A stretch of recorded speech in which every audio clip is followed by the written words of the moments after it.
promessas poderosas, tem espírito, tem vida. Sou o templo do Senhor, essa palavra me envolve e me domina. Palavra de Deus, palavra de Deus, palavra de Deus.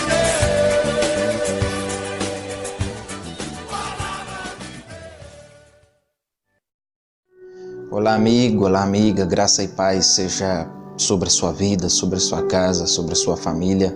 Eu sou o Wellington Lopes, estou aqui no nosso canal Wellington Lopes Verdade para mais uma vez compartilhar com você uma reflexão toda especial da Palavra de Deus e edificar você na fé, alicerçar você na fé.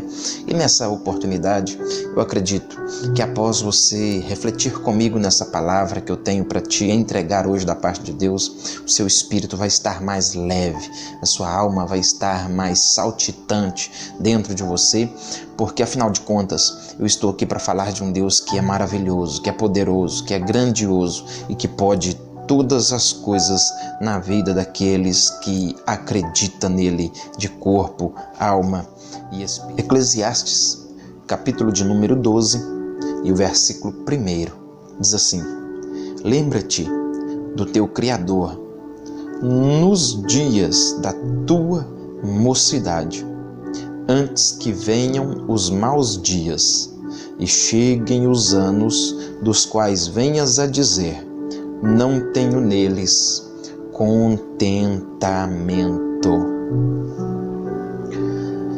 Amigo, amiga, nós temos aqui um homem, não um homem comum, não um homem natural, um homem espetacular, um homem extraordinário. Nós temos aqui um homem que ele já está no fim dos seus dias e ele tinha construído de tudo, edificado de tudo, experimentado de tudo o que essa vida pode nos oferecer. Ele mesmo chegou a dizer: eu já construí, eu já edifiquei, eu já alicercei, eu já usufruí de tudo, mas eu tenho para mim que tudo nessa vida é vaidade. Quando ele diz que tudo é vaidade, ele está dizendo que tudo é passageiro, tudo é efêmero, tudo é simples demais diante da grandeza da eternidade. E Deus não criou o homem, não criou a mulher para uma projeção momentânea, mas Deus criou o homem, Deus criou a mulher para viver eternamente. E o desejo de Deus é que o homem, que a mulher vivessem eternamente com Ele, vivessem eternamente junto, próximo, aliançado com Deus. Por isso Deus todos os dias, na viração do dia mais especificamente, ele descia no jardim do Éden para falar com Adão, para falar com Eva. Ele dialogava com o homem e o homem tinha um carinho todo especial, uma atenção toda especial de Deus, muito maior do que tem hoje. Hoje, queridos, Deus dá-nos uma atenção especial. Deus observa-nos de perto. Mas naqueles dias, áureos anos, áureos momentos, em que Deus se deliciava com a pureza que havia no homem, com a pureza que havia na mulher, antes que eles caíssem num estado de degradação por meio do pecado.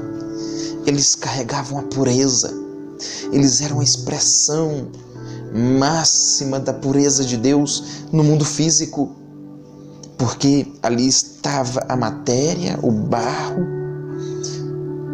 mas preenchido de Deus. Quando Deus assopra no homem o fôlego, diz a palavra que o homem se torna alma vivente e ele passa a carregar essa fagulha de Deus dentro dele. E agora não é mais o homem vivendo, ou o barro somente em vida vivendo, não. É o próprio Deus vivendo no homem.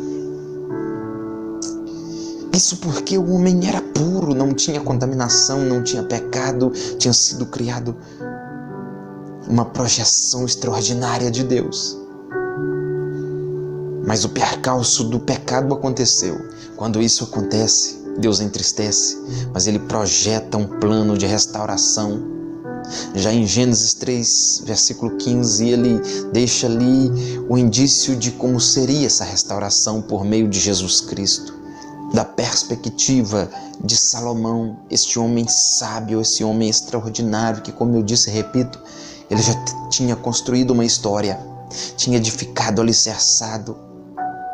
E agora ele vem, reconhece que tudo é vaidade, porque o homem, a partir do pecado, o homem se tornou mortal. O salário do pecado é a morte. O homem se torna mortal. Só que, como causa do pecado, vem o fatídico acontecimento que o homem carrega dentro de si como uma das maiores crises existenciais. Você sabia que dentro do ser humano, como ele foi projetado por Deus para a eternidade, ele já carrega dentro de si uma crise existencial, que ele entra em choque nessa crise todas as vezes que ele começa a considerar a perspectiva do envelhecimento, aquele senso de que a vida passou, de que a vida foi embora e de que ele está prestes a partir, de que ele está prestes a entrar dentro de um caixão. As pessoas colocarão as mãos no peito dele, perceberão ele ali intacto, sem vida, sem movimento, sem calor, sem pressão arterial, sem corrente sanguínea. E quando ele encontra, considerando esses fatos, que é tão natural, que é tão normal, eu me lembro o dia que o meu avô, por parte de mãe, faleceu, e eu tocava o peito dele. O que me passava na mente era o seguinte: quantas vezes eu percebi este peito encostando a minha cabeça aí, quantas vezes o meu avô me abraçou com as suas mãos queimadas, porque ele tinha sofrido uma queimadura muito séria, e eu ficava pensando quantas vezes ele, com esses dedos atrofiados, ele me abraçou no peito e me deu conselhos, chorou por mim, comigo, e agora ele está aí. Só que isso não aconteceu somente com ele, isso vai acontecer com qualquer um de nós. E diante dessa extraordinária consideração, a gente começa a perceber que a vida ela é curta. Quando Salomão percebe isso, que a vida dele tinha passado, todo o melhor momento dele, da sua força, do seu ímpeto, onde ele tinha muitas condições para tantas coisas, tinha ido embora. Agora ele começa a dizer: lembra-te do teu Criador. Só que eu acho lindo essa tradução, porque ele está dizendo: lembra-te do teu Criador. Ou seja, não espere as outras pessoas te lembrar de Deus. Não espere as outras pessoas falarem sobre Deus para você lembrar dele. Lembra-te dele. E ele diz: lembra-te dele nos dias da tua mocidade, enquanto você está novo, porque a vida passa, a vida é passageira. E ele usa um termo: antes que venham os maus dias. Tira parte do versículo e considere comigo: lembra-te, não espere para que os outros te lembrem, mas lembre você mesmo. Se ele diz lembra-te, é porque é importante você manter você mesmo lembrado, lúcido da realidade deste Deus.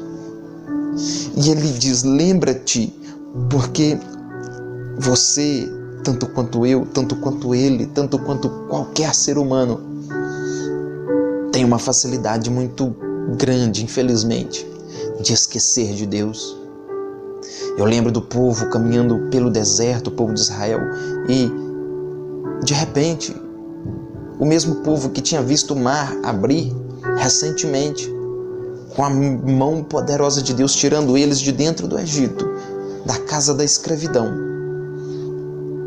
e colocado eles ali rumo a uma terra prometida, eles agora está dizendo que um bezerro de ouro que eles construíram foi quem os tirou de lá. Deus, quando olha isso, Deus fica transtornado. Deus fala com Moisés no alto do monte: Moisés, desce, porque o teu povo, ele nem chama aquele povo de povo dele mais. Sabe por quê? Porque é natural de Deus. Já é intrínseco em Deus, da natureza dele, já é um atributo dele não tolerar concorrência. Eu quero te dizer, querido, você precisa lembrar-te de Deus. Lembra você mesmo de que você precisa estar sempre lembrando de Deus.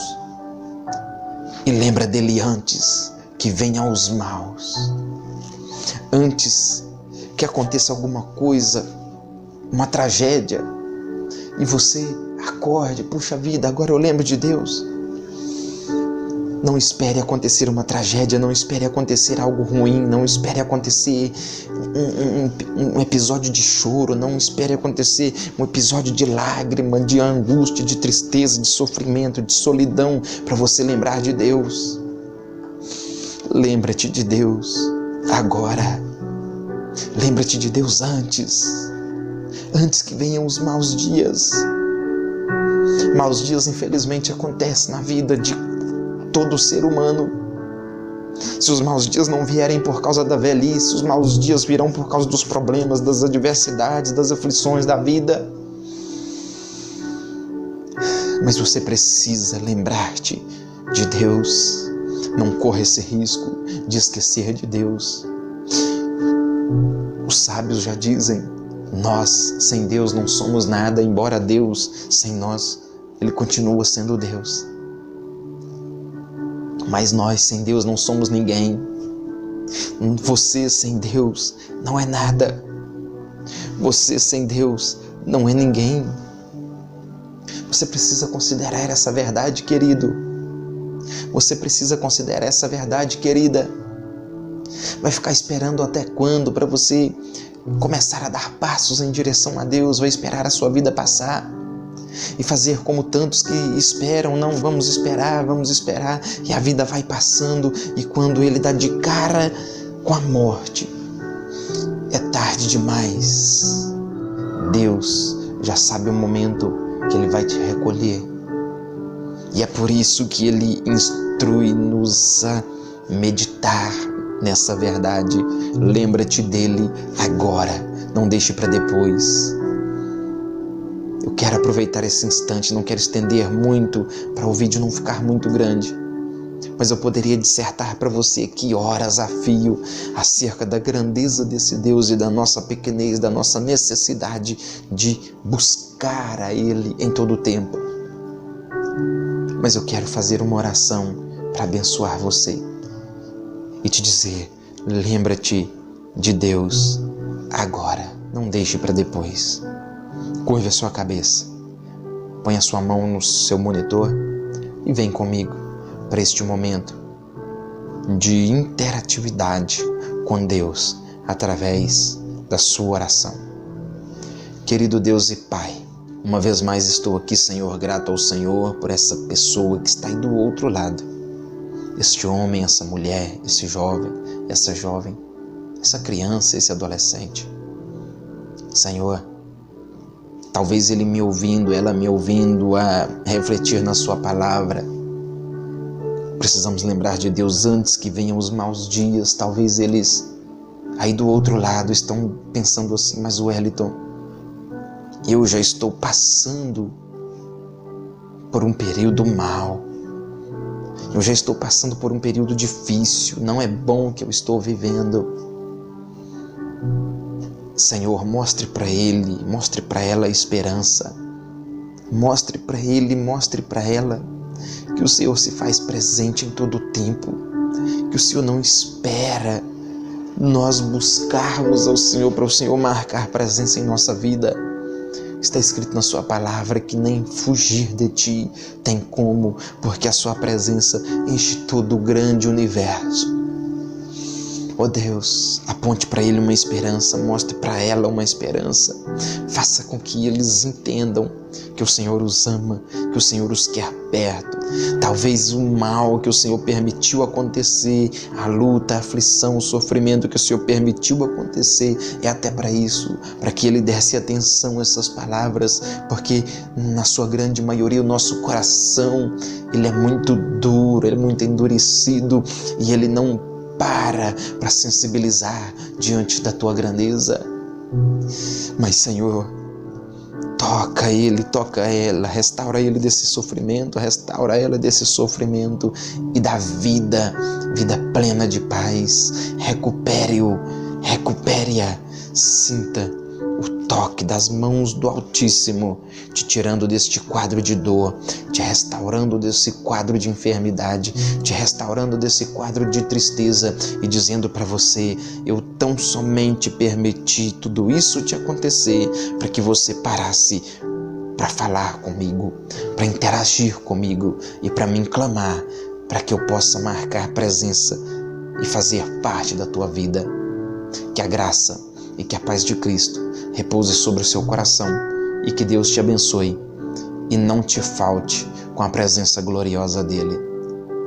E eu te encontro no nosso próximo encontro, sábado que vem, aqui no nosso canal Wellington Lopes Verdade. Fique na graça, fique na paz, fique no amor de Deus e que o nome de Jesus seja glorificado em ti. Sua palavra tem promessas poderosas, tem espírito, tem vida.